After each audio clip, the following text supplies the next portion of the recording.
When stars over 100 times heavier than our sun explode, they make a supernova explosion so big that scientists call them hypernovas.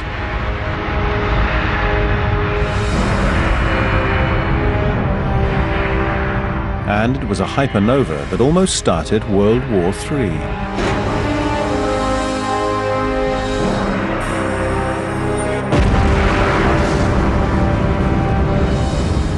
In 1963, the US and Soviet Union agreed to ban the testing of nuclear weapons.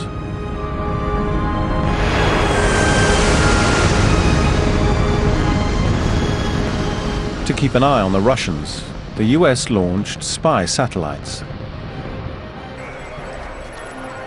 When they heard this sound coming from deep space, they suspected the worst.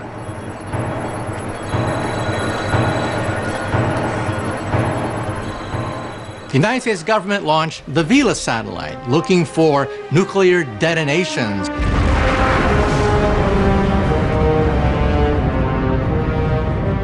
And then, looking in outer space, they saw these monster explosions take place. And the military thought, oh my God, the Russians are testing secret atomic weapons in space.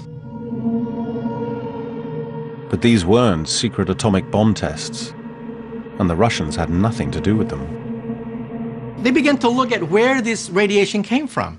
It came from all over the galaxy, beyond the galaxy. Now, there's no way the Russians could shoot explosions in outer space beyond the galaxy. And then people began to realize that we were staring something new in the face. They were super powerful explosions of high energy radiation called gamma ray bursts. And they were coming from exploding hypernovas.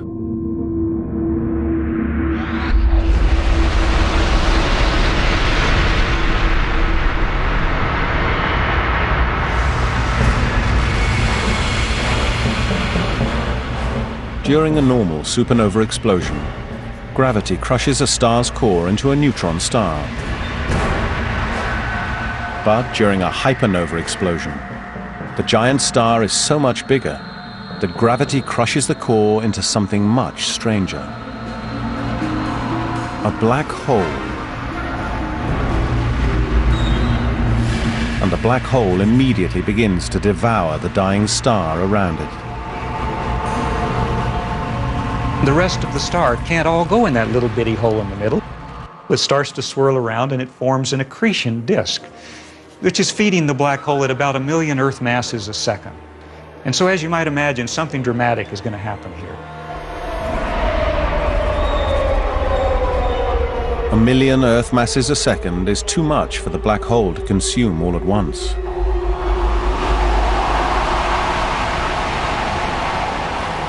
So it discharges a lot of it back out at nearly the speed of light.